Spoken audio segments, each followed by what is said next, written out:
Bonjour, c'est une joie toujours de vous retrouver pour cette nouvelle série de capsules que j'ai intitulée Deux chemins et deux arbres dans Matthieu chapitre 7, versets 13 à 20. Nous vivons, comme vous le savez, dans un monde occidental quand il est question de morale, de conduite, de principes de vie. On sait qu'une bonne partie de la population rejette ce qu'on appelle des absolus, des vérités absolues ou des options plus tranchées ou qui leur paraissent étroites. En fait, on n'aime pas dire trop fort ouvertement que telle chose c'est noir ou que telle chose c'est blanc.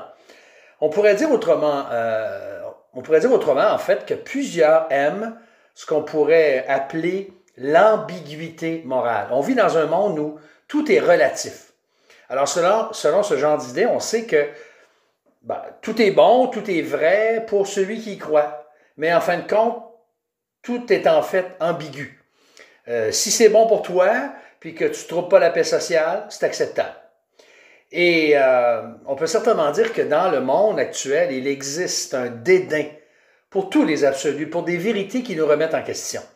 Et c'est pas surprenant parce que la parole de Dieu, avec son message qu'on doit qualifier d'un peu abrasif, soit tellement méprisée ou considérée comme désuète. Donc, les consciences dérangées de plusieurs personnes les poussent à décider par eux-mêmes ce qui est bien, ce qui est mal. Et c'est ce qui est à l'origine du péché, n'est-ce pas, de nos premiers parents.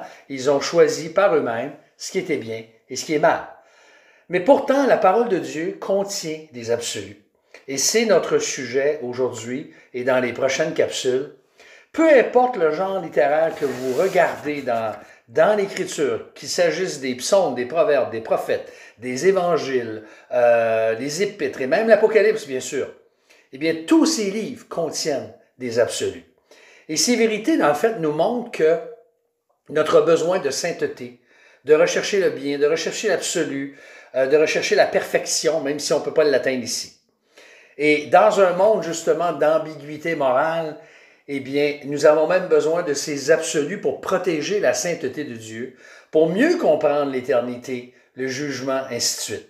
Donc, dans Matthieu chapitre 7, versets 13 à 27, dans cette dernière section du Sermon sur la montagne, Jésus nous présente une série d'antithèses. Il nous parle de deux voies, deux chemins, deux arbres et les fruits respectifs qu'ils portent, deux prétentions et même deux maisons. Alors aujourd'hui, on va simplement commencer à réfléchir un peu à cette première série d'antithèses ou ce premier groupe d'antithèses qui devrait caractériser, en fait, qui va nous montrer qui est un citoyen du royaume des cieux et qui ne l'est pas.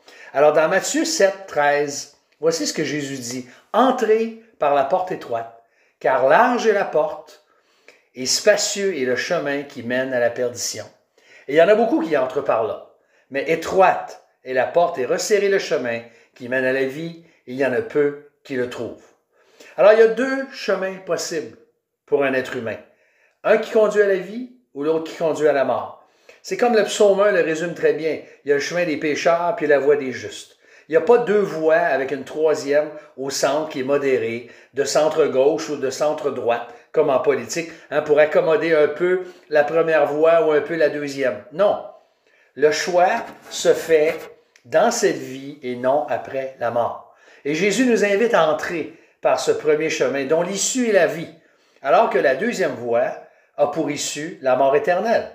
On croirait entendre les paroles de Moïse au peuple d'Israël qu'il a prononcées 1500 ans avant. « Vois, je mets devant toi la vie et le bien, la mort et le mal. » Deutéronome 30, verset 15. Donc, nous allons continuer à réfléchir lors de notre prochaine capsule à ces deux chemins possibles qui sont devant nous et en espérant que le Seigneur va vous encourager à, bien sûr, à ce que vous ayez passé vous-même par la porte étroite et le chemin. Alors, Seigneur, nous te remettons cette journée et nous te demandons que tu nous aides à vivre en accord avec tes absolus. C'est notre prière au nom de Jésus. Amen. Je vous souhaite une bonne journée et à très bientôt.